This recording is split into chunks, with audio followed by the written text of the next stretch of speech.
Hello dear students. पिछली classes में बेटा हम लोगों ने ये सीखा था कि हमारे पास 4 कॉलिगेटिव प्रॉपर्टीज हैं और ये कॉलिगेटिव प्रॉपर्टीज, पहली है relative lowering in vapour pressure, दूसरी है एलिवेशन इन बॉइलिंग पॉइंट और ये होता है Kb इंटू m, तीसरी है डिप्रेशन इन फ्रीजिंग पॉइंट और ये होता है Kf इंटू m, और चौथी कॉलिगेटिव प्रॉपर्टी है ऑस्मोटिक प्रेशर। और इन कॉलिगेटिव प्रॉपर्टीज की हेल्प से हम लोग किसी अननोन सॉल्यूट का मॉलिक्यूलर मास निकाल रहे थे।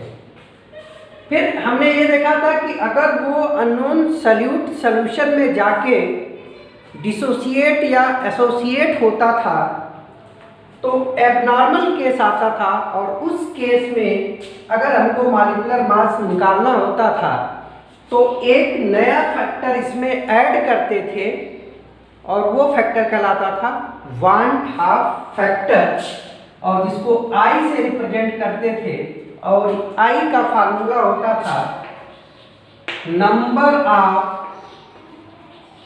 सॉल्यूट पार्टिकल आफ्टर डिसोसिएशन या association divided by number of solute particle before association या डिसोसिएशन। ठीक है, और फिर ये वांट हाफ फैक्टर इस फार्मूले में इंट्रोड्यूस हो जाता था और ये फार्मूला बन जाता था P0 minus P upon P0, इसको बोलते थे relative lowering in vapour pressure, और ये हो जाता था I into XB। Second, relative lowering in vapour pressure, ये I Kb into M। Third हो जाता था depression in freezing point, I Kf into molarity, और फोर्थ हो जाता था ऑस्मोटिक प्रेशर ICRT। तो अब इन 4 फार्मूलों के हेल्प से अगर कोई सॉल्यूट सॉल्यूशन में डिसोसिएट होता है या एसोसिएट होता है तो उस डिसोसिएशन वाले या एसोसिएशन वाले अननोन सॉल्यूट का मॉलिक्यूलर मास इस फार्मूले से हम लोग कैलकुलेट कर सकते थे। ठीक है, लेकिन अब इसमें ये दिक्कत आती है कि हमने ये तो बोल दिया बेटा कि इन फार्मूलों का यूज करके हम अननोन सॉल्यूट का मॉलिक्यूलर मास कैलकुलेट कर सकते हैं, बट इन सॉल्यूशन में, इन इक्वेशंस में जो एक्स्ट्रा टर्म I आ गया, फिर इसकी वैल्यू क्या रखेंगे, कैसे कैलकुलेट करेंगे। तो आज के लेक्चर में हमको यही सीखना है कि I की वैल्यू किसी गिवन सॉल्वेंट सॉल्यूट के लिए, किसी गिवन सॉल्यूट के लिए, किसी गिवन सॉल्यूशन में हम कैसे कैलकुलेट करते हैं। ठीक है, तो आज हमारा टॉपिक यही है कि calculation of value of I, यानी कि calculation of value of want half factor. Calculation of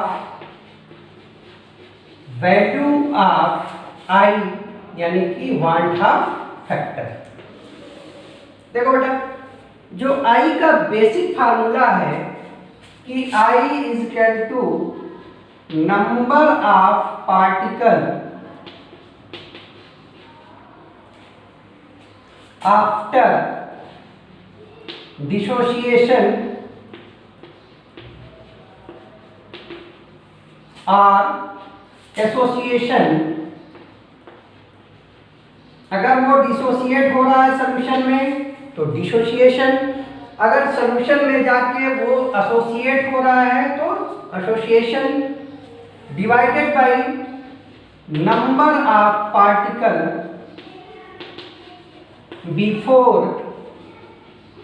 before dissociation या एसोसिएशन। अब इस फार्मूले का मतलब समझ लो। इस फार्मूले का मतलब यह है कि मान लीजिए कोई आपने कंपाउंड लिया AB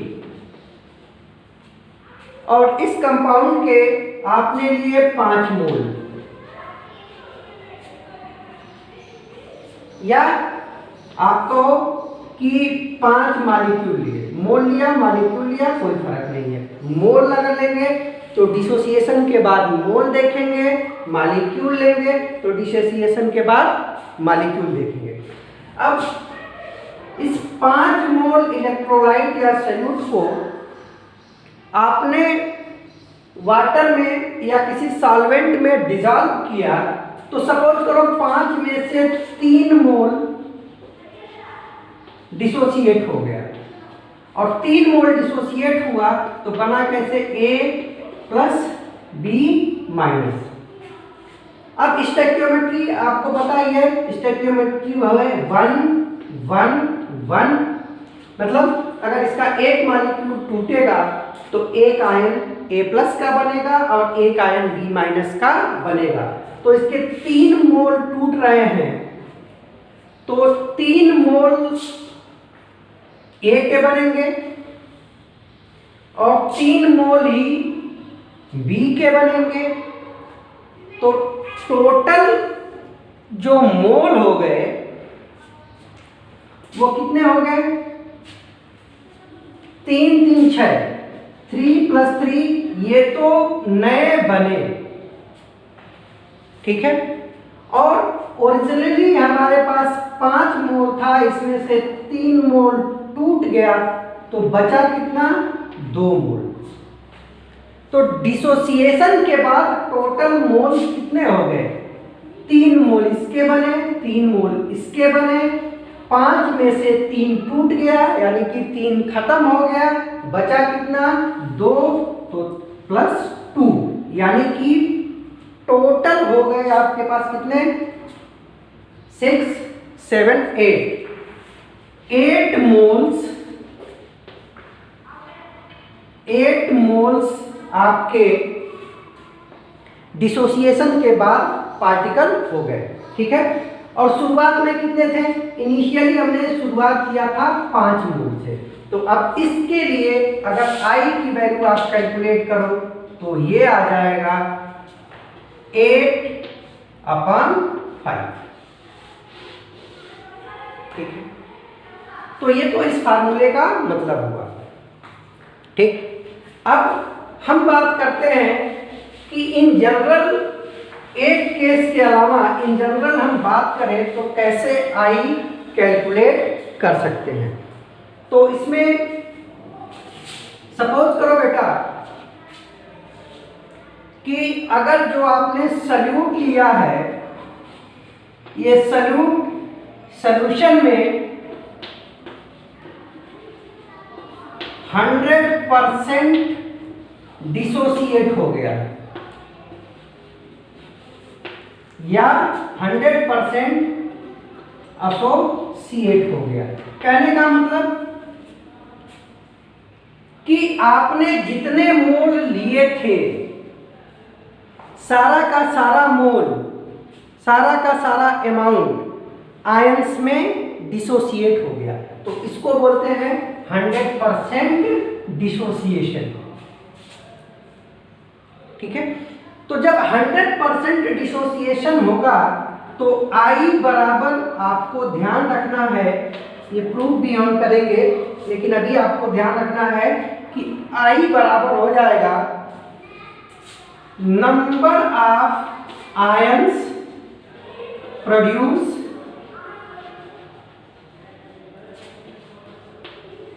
पर फार्मूला ऑफ सल्यूट।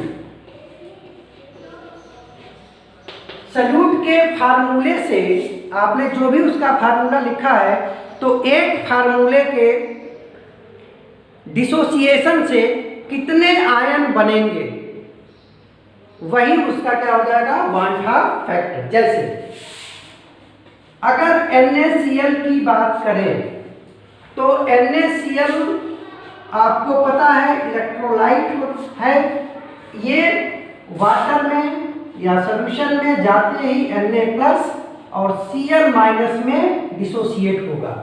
अब अगर आपसे कह दिया गया कि NaCl का 100% डिसोसिएशन हो रहा है, तो 100% डिसोसिएशन होगा, स्टोइकियोमेट्री 1 की है, इसका एक मॉलिक्यूल टूटेगा तो सोडियम का एक आयन बनेगा, क्लोराइड आयन का एक आयन बनेगा, तो एक मॉलिक्यूल से टोटल कितने बन जाएंगे, 2। ठीक है, तो इस केस में I कितना हो जाएगा, 2। लेकिन ये 2 कब होगा, जब 100% डिसोसिएशन होगा। और देखो बेटा, हमने क्या कहा कि पर फार्मूला कितने आयन बन रहे हैं, इसके एक फार्मूले से 2 ही आयन बनेंगे। ठीक है, इसी तरह से मान लो हमने मैग्नीशियम क्लोराइड लिया,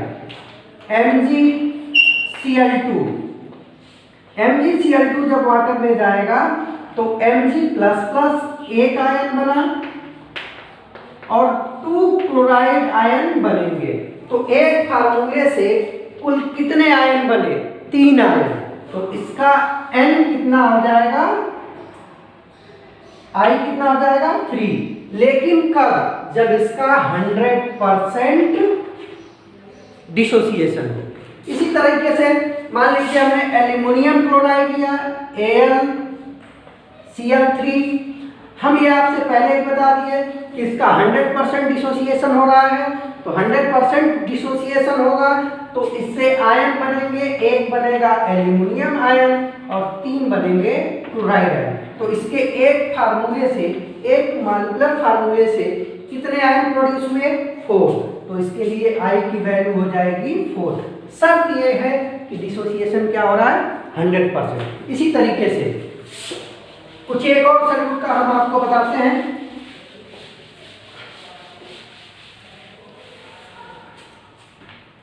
जैसे मान लीजिए हमारे पास है Na2SO4, तो Na2SO4 अगर डिसोसिएट होगा 100%, तो 2 सोडियम के आयन बनेंगे और एक सल्फेट का आयन बनेगा, तो इसके एक फार्मूले से कितने आयन बन रहे हैं, 3 आयन, तो यही 3 इसका I हो जाएगा, प्रोवाइडेड दैट, शर्त यह है कि अभी हम लोग पढ़ रहे हैं जब 100% डिसोसिएशन हो। ठीक है, सिमिलरली बेटा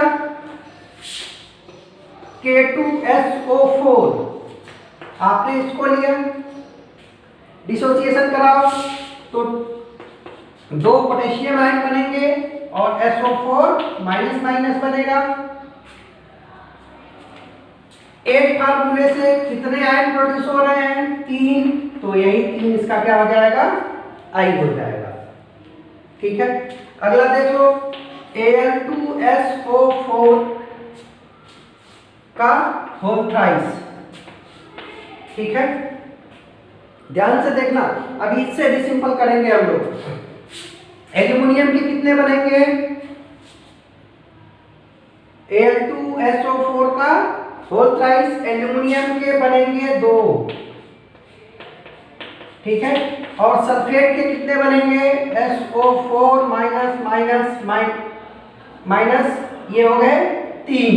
तो टोटल एक फार्मूले से, इस एक मॉलिक्यूल से, एक मॉलिक्यूलर फार्मूला से कितने आयन प्रोड्यूस हो रहे हैं, 2 + 3 5, तो यही इसका हो जाएगा I।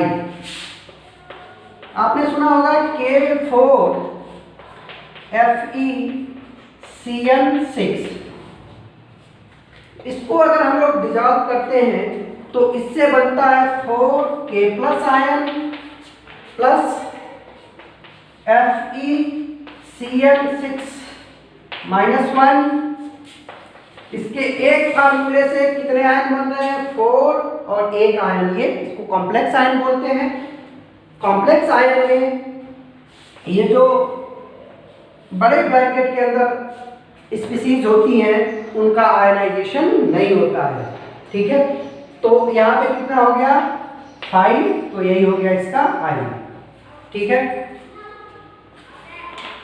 हम ये तो समझ गए कि अगर 100% डिसोसिएशन होगा तो 100% डिसोसिएशन के केस में जो I होगा वो हम देख लेंगे कि एक फार्मूले से कितने आयन बन रहे हैं, वही आयन काउंट कर लेंगे तो ये हो जाएगा I की वैल्यू। जैसे मान लीजिए हमने इसी में कहा NaCl, तो NaCl से कितना बनेगा बेटा, Na+Cl-,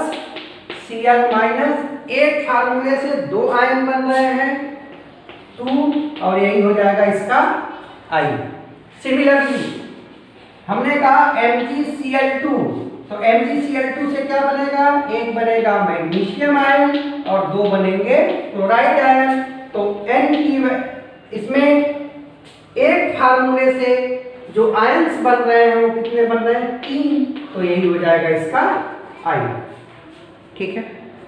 ध्यान देना बेटा, जब मैंने आपको मोल कॉन्सेप्ट पढ़ाया था तो उस समय बताया था कि किसी भी मॉलिक्यूल में, जैसे मान लीजिए NaCl है, MgCl2 है, AlCl3 है, फिर Al2SO4 का होल थ्राइस है, तो इसमें ये जो एटम्स हैं इनके साथ जो नंबर लिखा, जैसे 1 हम लोग नहीं लिखते थे, 1 1, यहाँ पे 1 2 हो जाएगा, यहाँ पे 1 3 हो जाएगा, यहाँ पे 2 और 3 हो जाएगा। इन नंबर को हम लोग बोलते थे स्टैकियोमेट्रिक कोफिशिएंट, स्टैकियोमेट्रिक कोफिशिएंट ऑफ मॉलिक्यूल्स, ये मॉलिक्यूल का स्टैकियोमेट्रिक कोफिशिएंट होता था।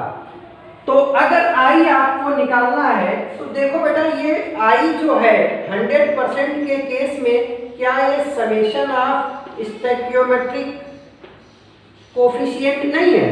जैसे इसकी स्टैकियोमेट्रिक कोफिशिएंट 1 1 है तो इसका समेशन 2 आ गया। यहाँ पे स्टैकियोमेट्री कितनी है, 1 2, तो समेशन 3 आ गया। यहाँ पे 2, और ये पूरा एक स्पीसीज है 1, तो कितना हो गया, 3 हो गया। यहाँ पे 2 और 1 सल्फेट आयन, अकेला आयन है, तो स्टैकियोमेट्रिक कोफिशिएंट का समेशन 3 आ गया। यहाँ पे 2 + 3 5 आ गया। यहाँ पे 4 और 1 5 आ गया, ठीक है। तो इन जनरल अब आपको ध्यान क्या रखना है, इन सारे डिस्कशन के बाद इन जनरल आपको ध्यान रखना है कि अगर किसी इलेक्ट्रोलाइट का 100% डिसोसिएशन होता है, फॉर इलेक्ट्रोलाइट गोइंग 100% डिसोसिएशन, तो उसके लिए I क्या हो जाएगा, वो हो जाएगा समेशन ऑफ स्टैकियोमेट्री। स्टैकियोमेट्री का जो समेशन होगा वही हो जाएगा I, क्लियर है? तो अब तक के डिस्कशन में आपको सिर्फ एक यही चीज ध्यान रखनी है कि अगर आपसे कहा जाए कि गिवन सॉल्यूट 100% डिसोसिएट हो रहा है, 100% डिसोसिएट हो रहा है, तो उसके केस में I की वैल्यू क्या होगी? उस मॉलिक्यूल का जो स्टोइकियोमेट्री है एटम्स की, उस स्टोइकियोमेट्री का सम कर देंगे। फिर से एक बार देख लो इसके हिसाब से NaCl, MgCl2, AlCl3, Al2SO4 का होल थ्राइस, K4FeCl6। ठीक है, अब डायरेक्ट आपको इनके लिए I की वैल्यू निकालनी है। जब इनका डिसोसिएशन क्या हो रहा हो 100%, तो हमारे पास 100% के लिए सिर्फ एक फार्मूला निकल के आया और वो है I = summation of stoichiometry. Summation of stoichiometry, इसमें सोडियम की स्टोइकियोमेट्री 1 है, क्लोरीन की 1 है, तो 1 + 1 2 हो जाएगा। समेशन ऑफ स्टोइकियोमेट्री, मैग्नीशियम की स्टोइकियोमेट्री 1 है, क्लोरीन की स्टोइकियोमेट्री 2 है, I की वैल्यू 3 हो जाएगी। एल्यूमिनियम क्लोराइड, एल्यूमिनियम की स्टोइकियोमेट्री 1 है, 1 लिखा नहीं जाता है, मैं बार बार आपको बता रहा हूं, और क्लोराइड आयन की स्टोइकियोमेट्री 3 है, तो ये टोटल हो जाएगा 4। सिमिलरली एल्यूमिनियम सल्फेट में एल्यूमिनियम की स्टोइकियोमेट्री है 2 और सल्फेट की स्टोइकियोमेट्री है 3, तो ये हो जाएगा 5। K4FeCl6, बड़े ब्रैकेट के अंदर ये कॉम्प्लेक्स आयन होते हैं और कॉम्प्लेक्स आयन कभी भी अपने सिंपल आयन में डिसोसिएट नहीं होते हैं। ब्रैकेट के अंदर की कोई चीज टूटेगी नहीं, ये सिंगल यूनिट के जैसे रहेंगे। तो होगा क्या, यहाँ से बन जाएगा 4 पोटेशियम 4K और एक बन जाएगा FeCl6 माइनस, तो 1, यानी कि इसका I हो गया 5। तो ये हो गया हमारा सिंपल तरीका I निकालने का। जब सॉल्यूट का 100% क्या हो रहा हो, डिसोसिएशन हो रहा हो।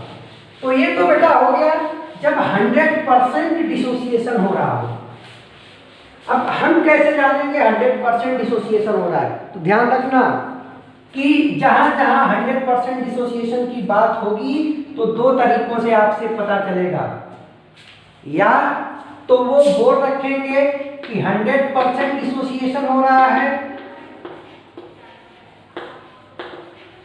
100% डिसोसिएशन हो रहा है, क्वेश्चन में वो बोलेंगे कि 100% डिसोसिएशन हो रहा है, या क्वेश्चन में कुछ भी नहीं बोलेंगे और वो कोई स्ट्रॉन्ग इलेक्ट्रोलाइट दे देंगे।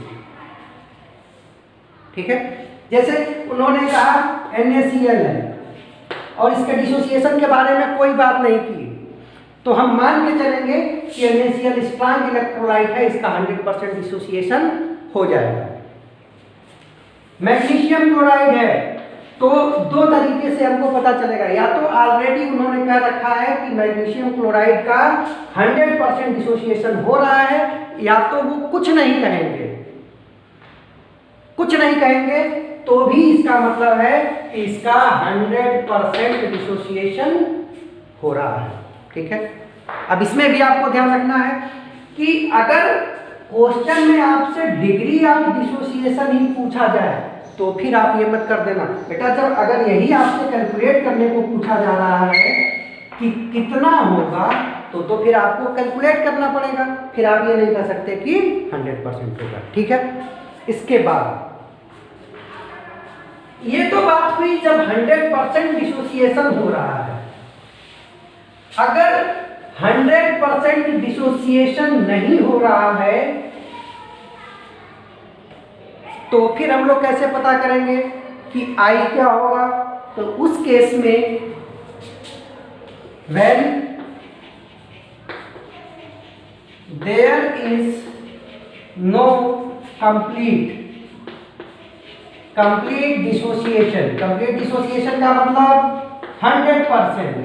तो अगर when there is no complete dissociation, तो उस केस में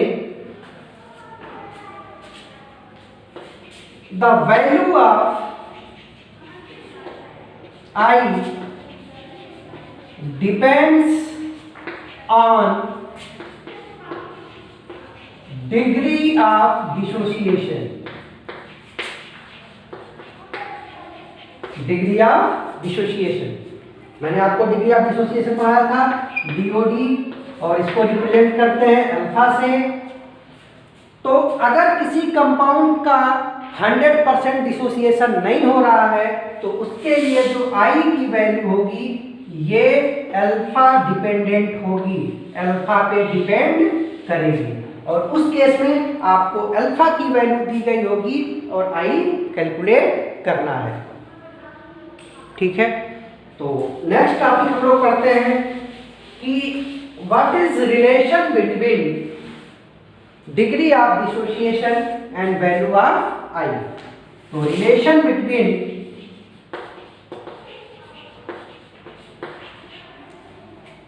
alpha degree of dissociation and 1 half factor I।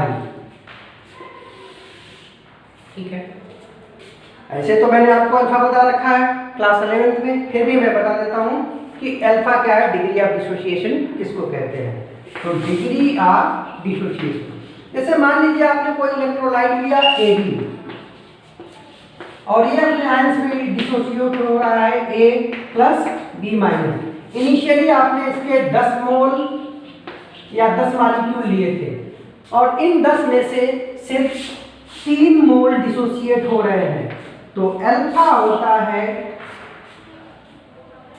Number of moles dissociated, कितना टूट गया, डिवाइडेड बाय टोटल। इसको हम बोलते हैं degree of dissociation. Degree of dissociation होता है फ्रैक्शन ऑफ मोल्स डिसोसिएटेड। मतलब अगर आप मान के चले कि हमने शुरुआत में 1 मोल लिया था, तो 1 मोल में से जितना डिसोसिएट हो जाएगा वही कहलाएगा डिग्री ऑफ डिसोसिएशन। कैसे निकालेंगे? 10 मोल में से डिसोसिएट हो रहा है बेटा 3, तो 1 मोल में से कितना होगा 3/10। तो इसका जनरल फार्मूला क्या हो गया कि degree of dissociation number of moles dissociated, कितना टूट गया, डिवाइडेड बाय टोटल कितना लिया था। तो ये भी आ गया 3/10, 3 टूट गया, लिया था 10, तो डिग्री ऑफ डिसोसिएशन हो गया 0.3। ठीक है, आप चाहें तो फार्मूले से निकाल सकते हैं कि अल्फा क्या होता है, number of moles dissociated upon total. आपने 10 मोल लिए थे, 10 में से 3 टूट गए, तो degree of dissociation number of mole dissociated upon total, टूटा हुआ हो गया 3, लिया था 10, डिग्री ऑफ डिसोसिएशन 0.3। या आप चाहें तो डिफिनेशन से कर सकते हैं। डिग्री ऑफ डिसोसिएशन क्या होता है, फ्रैक्शन ऑफ मोल्स डिसोसिएटेड, और फ्रैक्शन हमेशा निकाला जाता है आउट ऑफ 1, कि 1 में से कितना टूटा वही कहलाता है डिग्री ऑफ डिसोसिएशन। ठीक है, और 1 में से कैसे निकालेंगे, आपके पास इंफॉर्मेशन होगा कितना लिया था कितना टूट गया, तो जितना लिया था उसमें से कितना टूटा उस हिसाब से हम कैलकुलेट करेंगे कि 1 में से कितना टूटा है। तो इस तरीके से हम लोग डिग्री ऑफ डिसोसिएशन निकाल सकते हैं। फिर मैं ये 11th में आपको बहुत डिटेल में पढ़ाया था, इसलिए मैं थोड़ा सा इसको स्केच कर रहा हूं। उसके बाद बेटा एक चीज होता है परसेंटेज अल्फा, इसको बोलते हैं percentage degree of dissociation. Percentage degree of dissociation, देखो बेटा अभी हमने आपको बताया कि जो डिग्री ऑफ डिसोसिएशन होता है ये होता है आउट ऑफ 1, एक में से कितना टूटा वो कहलाता है डिग्री ऑफ डिसोसिएशन। और परसेंटेज अल्फा क्या होता है, परसेंट, पर माने एवरी और सेंट माने 100, तो हर 100 में से, प्रतिशत इसको बोलते हैं, आउट ऑफ 100। इनिशियली हम ये मान के चले कि हमने 100 लिया था, तो 100 में से जितना टूटा वो कहलाएगा परसेंटेज डिग्री ऑफ डिसोसिएशन। और बेटा अगर आपको डिग्री ऑफ डिसोसिएशन से निकालना है परसेंटेज डिग्री ऑफ डिसोसिएशन, तो डिग्री ऑफ डिसोसिएशन में आप 100 से मल्टीप्लाई कर देंगे, या आपके पास है परसेंटेज डिग्री ऑफ डिसोसिएशन और आप निकालना चाहते हैं डिग्री ऑफ डिसोसिएशन, तो इसको डिवाइड कर देंगे 100 से। ठीक है, हम लोग आगे जो फार्मूला पढ़ेंगे उस फार्मूले में डिग्री ऑफ डिसोसिएशन है। तो हो सकता है कि क्वेश्चन में डायरेक्ट आपसे डिग्री ऑफ डिसोसिएशन पूछे या परसेंटेज डिग्री ऑफ डिसोसिएशन पूछे। ध्यान रखना, आगे का जो कैलकुलेशन करेंगे उस फार्मूले में हम लोग अल्फा यूज करेंगे बेटा। जो भी आगे कैलकुलेशन होगी उसमें डिग्री ऑफ डिसोसिएशन होगी, तो फार्मूले से हमेशा आपके डिग्री ऑफ डिसोसिएशन निकल के आएगा। बट कोई ज़रूरी नहीं है कि क्वेश्चन में आपसे पूछा गया हो डिग्री ऑफ डिसोसिएशन, हो सकता है परसेंटेज डिग्री ऑफ डिसोसिएशन पूछा गया हो। ठीक है, तो इस फार्मूले के हेल्प से आप परसेंटेज को बदल सकते हैं डिग्री ऑफ डिसोसिएशन में, या डिग्री ऑफ डिसोसिएशन को बदल सकते हैं परसेंटेज डिग्री ऑफ डिसोसिएशन में। ठीक है, तो इसका आप ध्यान रखना। ठीक है, अब हम देखते हैं कि डिग्री ऑफ डिसोसिएशन और आई में क्या रिलेशन है। ठीक है, इसमें स्टोइकियोमेट्री का थोड़ा सा ध्यान आएगा, स्टोइकियोमेट्री का यूज आएगा। जैसे हमने आपको बताया था, जैसे मान लो स्टोइकियोमेट्री समझ लो कि हमने एल्यूमिनियम क्लोराइड लिया, इसको डिसॉल्व किया वाटर में, तो ये टूटेगा Al ++++ 3Cl माइनस। अब इसकी स्टोइकियोमेट्री क्या होगा बेटा, 1 1 3, मतलब इसका 1 मोल आपने लिया, टूटेगा इसका 1 मोल, तो 1 मोल एल्यूमिनियम और 3 मोल क्लोराइड आयन बनेगा। 1 मॉलिक्यूल एल्यूमिनियम क्लोराइड का लिया तो 1 आयन बनेगा एल्यूमिनियम का और 3 आयन बनेंगे क्लोराइड आयन के। मतलब ये रिएक्शन जब भी होगी, जब भी प्रोसीड करेगी, जब भी आगे बढ़ेगी, तो 1:1:3 के रेशियो में बढ़ेगी। ठीक है, तो ये होती है स्टोइकियोमेट्री। अब इस स्टोइकियोमेट्री का हेल्प लेके हम चलते हैं। देखो, सपोज करो बेटा कि हमारे पास कोई एक इलेक्ट्रोलाइट है जिसका फार्मूला है AXBY।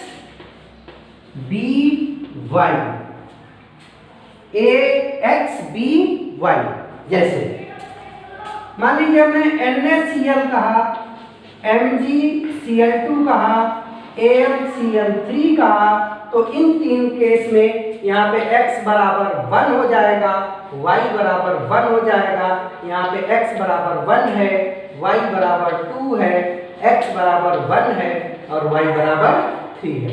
ठीक है, तो ये x और y क्या है, इनके स्टोइकियोमेट्रिक कोफिशिएंट। x क्या है, स्टोइकियोमेट्रिक कोफिशिएंट ऑफ A, और y क्या है, स्टोइकियोमेट्रिक कोफिशिएंट ऑफ B।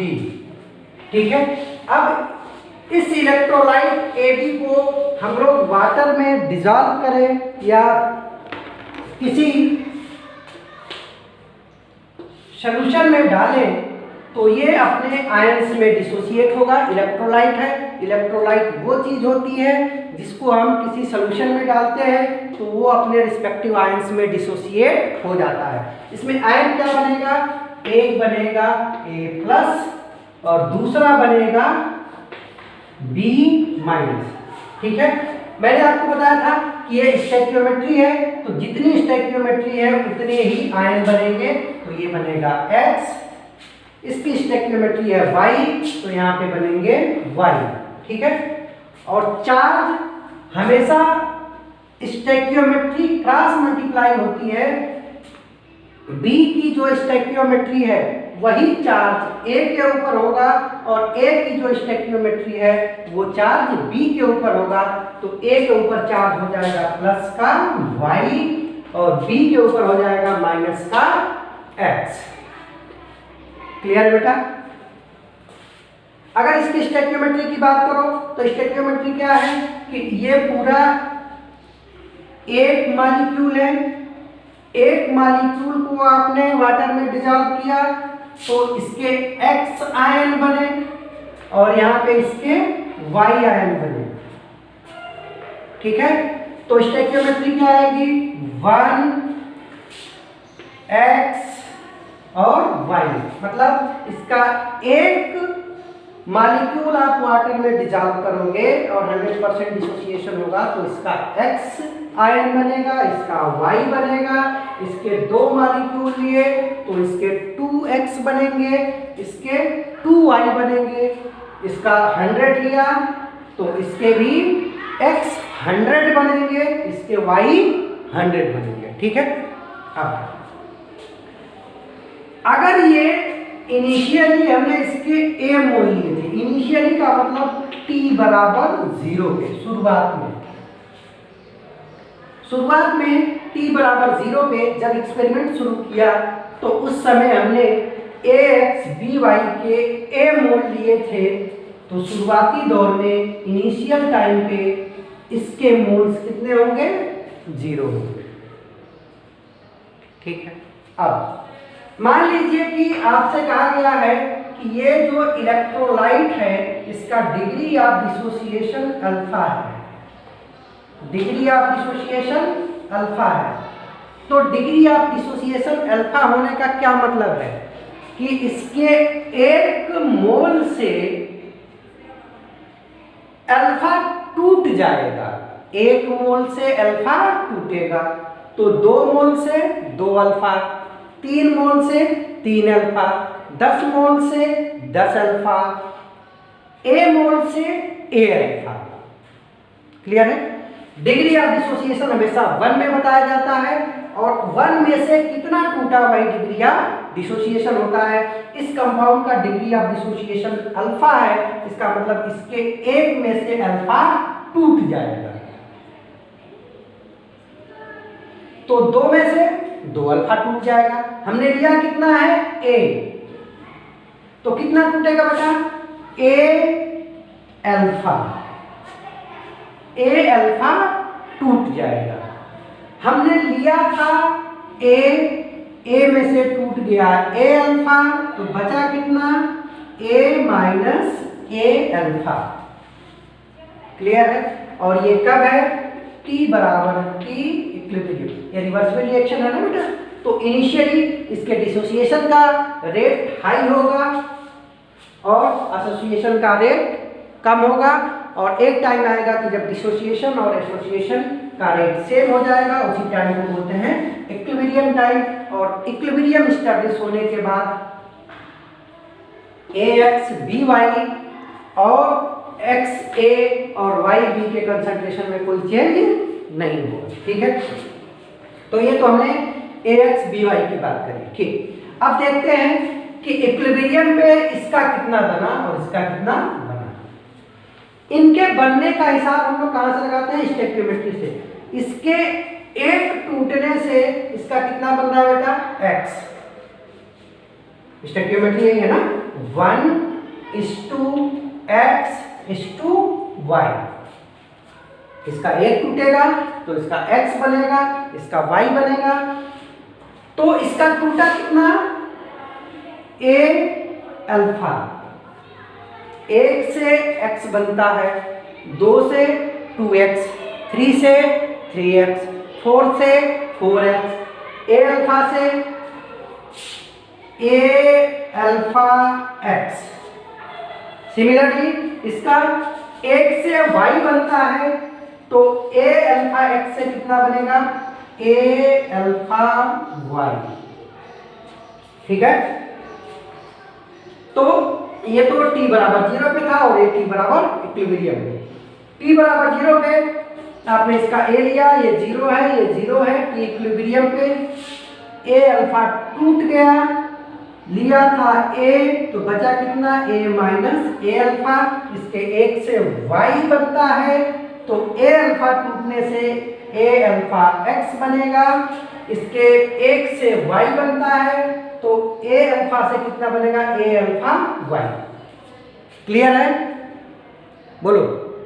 इसीलिए मैंने मोर कॉन्सेप्ट पढ़ाते हुए कहा था कि बेटा स्टोइकियोमेट्री बहुत जरूरी है। ठीक है, चलो अब देखो, शुरुआत में अगर ये पूरी रिएक्शन सॉल्यूशन में हो रही है, हम मान के चलें ये केस हम लोग कहाँ पढ़ रहे हैं, सॉल्यूशन के अंदर, तो शुरुआत में जो सॉल्यूट लिया गया है इसके नंबर ऑफ मोल कितने हैं, या नंबर ऑफ पार्टिकल कितने हैं, a 0 0, तो a प्लस 0 प्लस 0 कितना आ गया 1। और इक्विलिब्रियम में a का कितना बचा है, a minus A alpha. a ion कितना बन गया है, a alpha x। b ion कितना बन गया है, a अल्फा y। तो टोटल पार्टिकल कितने हो जाएंगे, a minus A alpha plus a alpha x plus a alpha y। ठीक है, तो आपने before dissociation number of particle निकाल लिया कितना a, और after dissociation number of particle निकाल लिया। ठीक है, और आफ्टर और before dissociation number of particle आपने निकाल लिया बेटा, तो आई निकालना आसान हो गया हमारे लिए। क्या होता है आई? आई होता है number of particle after dissociation divided by number of particle before dissociation. ठीक है, number of particles after dissociation कितने आ रहे हैं बेटा, a minus A alpha plus A alpha X plus A alpha Y. और पहले कितने थे a, ये कर दिया, इसे से ये कैंसिल हो जाएगा, ये कैंसिल हो जाएगा, ये कैंसिल हो जाएगा, ये कैंसिल हो जाएगा। तो फाइनली i बराबर क्या निकल के आएगा, 1 minus alpha plus alpha X plus alpha Y. अब इसको और थोड़ा सा सिंपल करो, तो सिंपल करेंगे तो 1 माइनस अल्फा, यहाँ पे भी अल्फा कॉमन है, यहाँ पे भी अल्फा कॉमन है, तो अल्फा कॉमन ले लो, प्लस अल्फा, तो ये बचेगा x प्लस वाई। और देखो बेटा x प्लस वाई है क्या, x प्लस वाई जो हमने लिया था ax by, तो x प्लस वाई क्या है, समेशन ऑफ स्टोइकियोमेट्री। बहुत बढ़िया, ये है समेशन ऑफ स्टोइकियोमेट्री। ठीक है, जो स्ट्रॉन्ग इलेक्ट्रोलाइट की आई होती थी वही है समेशन ऑफ स्टोइकियोमेट्री। और इस समेशन ऑफ स्टोइकियोमेट्री को आप लोग हमने रिप्रेजेंट कर लें n से, इससे रिप्रेजेंट करें n से, तो i बराबर क्या हो जाएगा, 1 minus alpha plus alpha n, 1 minus alpha plus alpha n। इसको और साफ करें, इसको इधर ले आओ, इसको इधर ले जाओ, तो ये हो जाएगा 1 plus n alpha minus alpha. फिर इसमें से अल्फा कॉमन ले लो, ये बनेगा i is equal to 1 plus alpha, आपने अल्फा कॉमन लिया तो क्या बचेगा, n माइनस 1। तो ये फार्मूला फाइनली आपको ध्यान रखना है, ठीक है। डेरिवेशन ध्यान रहे तो अच्छा है, बट नहीं रहे तो कम से कम ये बहुत इंपॉर्टेंट फार्मूला है। आपको ये फार्मूला रिलेशन बताएगा, relation between van't Hoff factor and degree of dissociation. अब इस फार्मूले में तीन चीजें हैं, एक है i degree of van't Hoff factor, एक है अल्फा डिग्री ऑफ डिसोसिएशन और एक है एन। और एन की वैल्यू आप कैलकुलेट कर सकते हैं समेशन ऑफ स्टोइकियोमेट्री से, ठीक है। और ये समेशन ऑफ स्टोइकियोमेट्री वही चीज है जो स्ट्रॉन्ग इलेक्ट्रोलाइट के केस में हम लोग आई देखते थे, ठीक है। तो इस फार्मूले में से कभी आपको आई दिया होगा तो अल्फा की वैल्यू पूछेगी, और अल्फा दिया होगा तो आई की वैल्यू आपसे पूछी जाएगी, ठीक है। इसको अगर चाहो तो डायरेक्ट आप इस फार्मूले से अल्फा भी निकाल सकते हो। तो अल्फा देखो क्या करो, इसको एक तरफ रखो, 1 को इधर ले जाओ, तो 1 को इधर ले आओगे तो ये बनेगा i माइनस 1, ठीक है। तो अल्फा n माइनस 1 बराबर हो जाएगा i माइनस 1। तो अल्फा ये अभी यहाँ इसके साथ मल्टीप्लिकेशन में है तो नीचे डिवीजन में हो जाएगा n माइनस 1। तो ये अल्फा के लिए फार्मूला है, और ये दो फार्मूले आपको बहुत अच्छे से याद रखने हैं, डेरिवेशन भी ध्यान रखना है। फिर से एक बार मैं आपको डेरिवेशन बता दूं बेटा। Relation between alpha and I, हमने एक इलेक्ट्रोलाइट लिया, इन जनरल लिया ax by, x और y क्या है, इनके स्टोइकियोमेट्रिक कोफिशिएंट है। इसको डिसोसिएट करेंगे तो a की जो स्टोइकियोमेट्रिक है उतने आयन a के बन जाएंगे, b की जो स्टोइकियोमेट्री है उतने आयन b के बन जाएंगे, उनके ऊपर चार्ज क्रॉस मल्टीप्लाई करके निकालेंगे। खैर इस फार्मूले में हमको चार्ज की कोई जरूरत नहीं है। अब I का फार्मूला होता है number of particle after dissociation, number of particle before dissociation. आप इसको कैलकुलेट करेंगे, इसका a लिया था इनिशियली, इसका 0 होगा, इसका 0 होगा, डिग्री ऑफ डिसोसिएशन अल्फा है तो a अल्फा टूटेगा, तो इसका x a अल्फा बनेगा, इसका y a अल्फा बनेगा। टोटल इनिशियली हो जाएंगे a और टोटल आफ्टर डिसोसिएशन हो जाएंगे a minus a alpha plus a alpha x plus a alpha y। अब इस फार्मूले में आफ्टर डिसोसिएशन और बिफोर डिसोसिएशन रख के कैलकुलेट करेंगे तो दो इक्वेशन आपके मिलके आएंगे, एक ये और एक ये, और ये दोनों इक्वेशन आपको याद रखनी है। इस इक्वेशन में I किसी दिए गए सॉल्यूट का वांट हाफ फैक्टर है और अल्फा उस सॉल्यूट का डिग्री ऑफ डिसोसिएशन है, n क्या है उस सॉल्यूट की स्टोइकियोमेट्री का समेशन है, ठीक है बेटा। बोलो इतने तक में कोई दिक्कत हो तो बताओ। जैसे सपोज करो हम एक दो क्वेश्चन करते हैं, पहले तो हमें इस क्वेश्चन के लिए सॉल्यूट देख के n की वैल्यू निकालने आनी चाहिए। तो हमने कहा कि किसी भी सॉल्यूट के लिए जो n की वैल्यू होती है ये होता है I when it is strong। हम इसको क्या मान के चले, स्ट्रॉन्ग। और ये कैसे निकालते हैं, समेशन ऑफ स्टोइकियोमेट्री, ठीक है।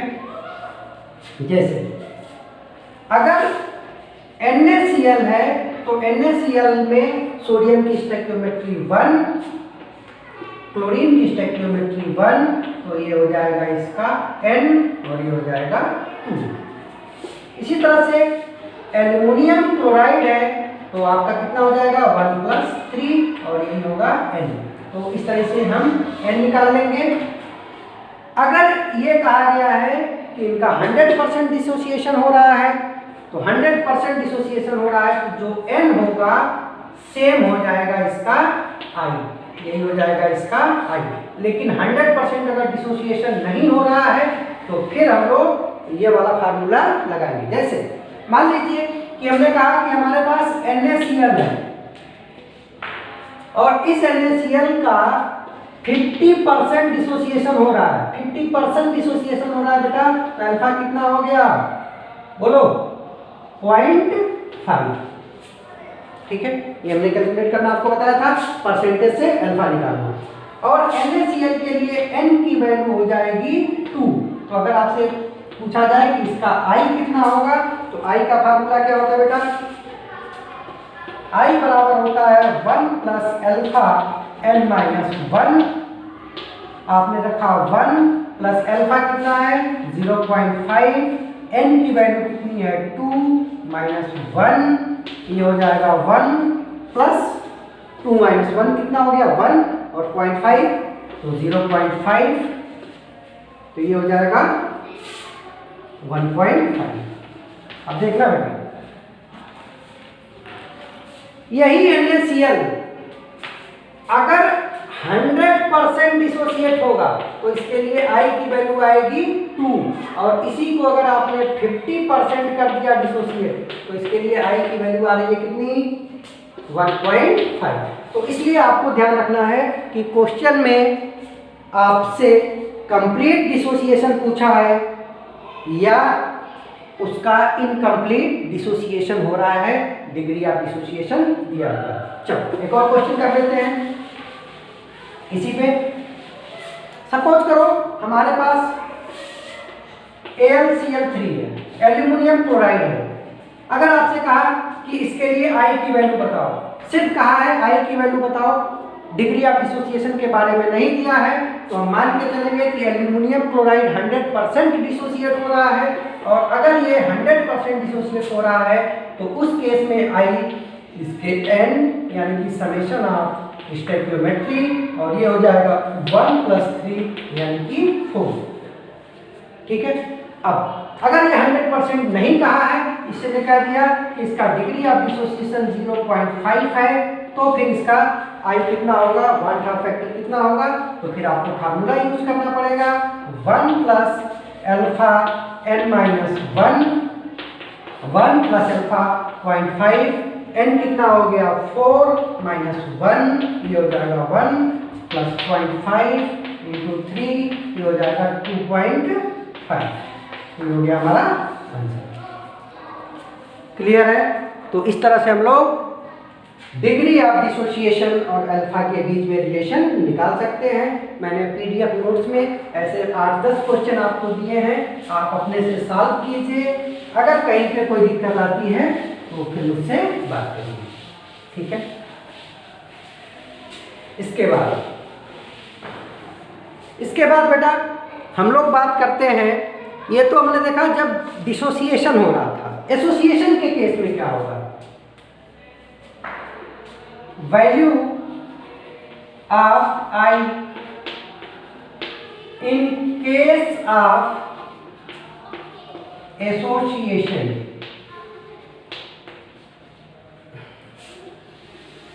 In case of association.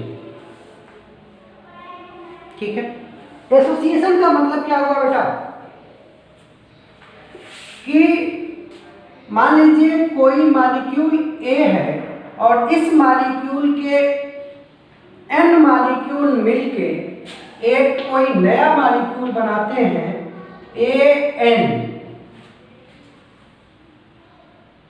जैसे अभी आपको थोड़ा सा कंफ्यूजन हो रहा होगा, जैसे मान लो एसिटिक एसिड है, बहुत कॉमन एग्जांपल है, और आपके बोर्ड में और इवन आपके कंपटीशन में भी एसोसिएशन पे से किसी पे एक क्वेश्चन आता है। एक ये होता है बेंजोइक एसिड, मैं दोनों बता देता हूँ। एसिटिक एसिड है CH3COOH। जैसे ही आप एसिटिक एसिड को बेंजीन में डालते हैं, ध्यान रखना बेटा ये रिएक्शन सिर्फ बेंजीन में होती है, तो एसिटिक एसिड के दो मॉलिक्यूल मिलके एसिटिक एसिड के दो मॉलिक्यूल मिलके हाइड्रोजन बॉन्डिंग बनाते हैं और एक सिंगल मॉलिक्यूल बना लेते हैं। दो मॉलिक्यूल एसिटिक एसिड के बेंजीन में मिलते हैं, इन दोनों में हाइड्रोजन बॉन्डिंग होती है और अब एक सिंगल यूनिट सिंगल मॉलिक्यूल बन जाता है। ठीक है, दो मॉलिक्यूल मिलके एक सिंगल मॉलिक्यूल बना रहे हैं तो इसको बोलते हैं डाइमराइजेशन। डाइमराइजेशन, डाइमर बना रहे हैं, डाइमराइजेशन। ठीक है, सिमिलरली, और सिर्फ एसिटिक एसिड नहीं बेटा, कोई भी आप ऑर्गेनिक एसिड ले लो या बोलो कार्बोक्सिलिक एसिड, कार्बोक्सिलिक एसिड, कोई भी इनऑर्गेनिक एसिड हो या कार्बोक्सिलिक एसिड हो, उस एसिड को आप बेंजीन में डालोगे तो इस एसिड के दो मॉलिक्यूल आपस में हाइड्रोजन बॉन्डिंग बना के डाइमराइज हो जाएंगे और एक सिंगल यूनिट बन जाएगी। जैसे अगर हम बात करें बेंजोइक एसिड, बेंजोइक एसिड आपको ध्यान हो, ये हो गया आपका बेंजीन रिंग और एसिड का मतलब COOH। अब इस बेंजोइक एसिड को अगर आप बेंजीन में डाल देते हो तो बेंजोइक एसिड के दो मॉलिक्यूल मिलके एक डाइमर बना लेंगे और ये डाइमर अब सिंगल यूनिट के रूप में रहेगा। ठीक है, ये हो गया डाइमराइजेशन। ठीक है, तो हमने एक जनरल टर्म लिया है कि मान लीजिए कोई मॉलिक्यूल है, हो सकता है हम आपसे कह रहे हैं कि आपके कोर्स में यही दोनों एसिड का डाइमराइजेशन होगा, दो मॉलिक्यूल मिलेंगे और एक सिंगल यूनिट बनाएंगे। तो ये दो इसलिए होते हैं क्योंकि ये प्रैक्टिकली पॉसिबल है। हो सकता है कि क्वेश्चन को कॉम्प्लिकेटेड करने के लिए वो कोई हाइपोथेटिकल मॉलिक्यूल दे दें, हाइपोथेटिकल मनगढ़ंत कहानी बना दें कि एक मॉलिक्यूल A है और इस मॉलिक्यूल के N मॉलिक्यूल आपस में कंबाइंड होके एक N पॉलीमर बनाते हैं।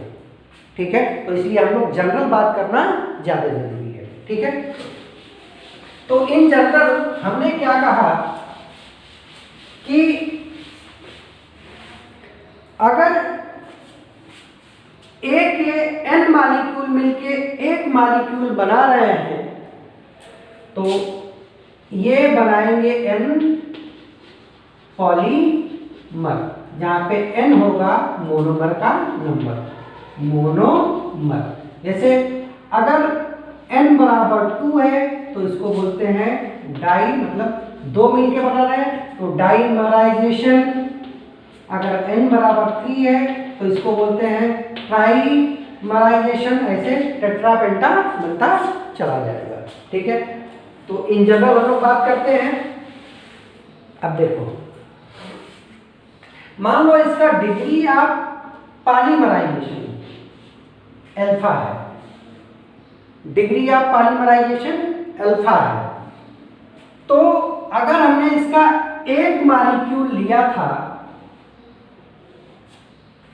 तो एक में से अल्फा तो पॉलीमराइज हो जाएगा और 1 माइनस अल्फा पॉलीमराइज नहीं होगा।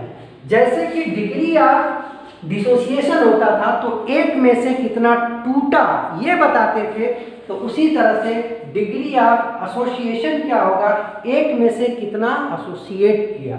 ठीक है, चलो आगे बढ़ते हैं। यहाँ की स्टोइकियोमेट्री क्या है बेटा, इसके n मिलते हैं तो इसका एक बनता है, यही तो है स्टोइकियोमेट्री, n रेशियो 1। इसके n मॉलिक्यूल मिलके एक मॉलिक्यूल बना रहे हैं।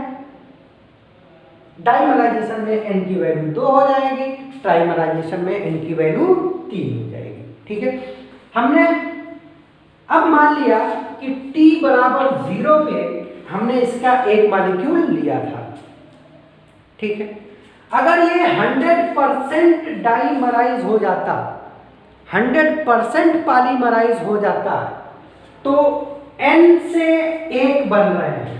n से कितना बेटा, 1 बन रहे हैं। देखो n से 1 बन रहा है तो 1 से कितना बनता, 1/n। तो 1 से कितना बनता, 1/n। ठीक है ना, क्या दिक्कत है, ये स्टोइकियोमेट्री क्या है, 1n1, जैसे देखो CH3COOH है, इसके दो मिलके CH3COOH2 1 बना रहे हैं, तो स्टोइकियोमेट्री 2:1 है। अगर यहीं पे n हो जाता तो n:1 हो जाता। तो सिंपल मतलब क्या हुआ कि दो मिलके एक बना रहे हैं, 3 होता तो 3 मिलके एक बना रहे हैं, n है तो n मिलके एक बना रहे हैं। ठीक है, तो ये n मिलके एक बना रहे हैं, n मिलके एक बना रहे हैं, तो एक से कितना बनेगा 1/n, 1/n। और ये 1/n कब है, जब ये 100% अपना पॉलीमराइज हो रहा है। लेकिन ऐसा है नहीं, है क्या, पॉलीमराइज तो हो रहा है अल्फा डिग्री ऑफ एसोसिएशन। तो ये एक में से अल्फा हो रहा है, तो यहां पे कितना हो जाएगा, ये हो जाएगा α/n। एक में से 1/n है, तो अल्फा में से कितना हो जाएगा α/1। ठीक है, एक लिया था, पॉलीमराइज कितना हो गया, अल्फा पॉलीमराइज हुआ, तो बचा कितना 1 - अल्फा। ठीक है, कोई दिक्कत, स्टोइकियोमेट्री इसीलिए समझना जरूरी होता है। मैं समझ रहा हूँ थोड़ी थोड़ी सी दिक्कत आ रही है, फिर से सुन लो एक बार। स्टोइकियोमेट्री है 1:1। अभी हम मान लें कि ये 100% रिएक्शन हो रही है, तो 100% रिएक्शन हो रही है तो इसके n से 1 बनेगा, तो 1 से 1/n बनेगा। ये बात क्लियर हो गया। अब ये 100% होता तब, लेकिन हो कितना रहा है अल्फा, तो अब हमको कैलकुलेट करना पड़ेगा अल्फा से। तो अल्फा हमेशा कितने में होता है 1, तो अब इसके 1 में से सिर्फ अल्फा ही पॉलीमराइज हो रहा है, एक में से 1/n हो रहा था, तो अल्फा में से कितना हो जाएगा α/n, सिंपल। अब देखो टोटल आपने लिया था 1, पॉलीमराइज हो गया अल्फा, बचा कितना 1 - अल्फा। ठीक है, शुरुआत में आपने इसका 1 लिया था तो इसका था कितना 0। शुरुआत में तो ये बना नहीं होगा, जैसे जैसे t=0 पे लिया था, तो टोटल कितना हो जाएगा बेटा 1। ठीक है, अब कुछ समय बाद जब t इक्विलिब्रियम आ जाएगा, तो इसका एक में से अल्फा पॉलीमराइज होगा, अल्फा पॉलीमराइज होगा, तो इसका बनेगा कितना α/n। ठीक है, तो टोटल अब कितने हो जाएंगे 1 - अल्फा इसका बचा हुआ है, और α/n ये बन गया है, तो टोटल कितना हो जाएगा 1 - अल्फा प्लस α/n। ठीक है, और आपने बिफोर एसोसिएशन और आफ्टर एसोसिएशन निकाल लिया, तो आई निकालना आसान है। एक ही हमारे पास फार्मूला है, क्या है बेटा कि आई बराबर क्या निकालते हैं हम लोग, नंबर आफ्टर एसोसिएशन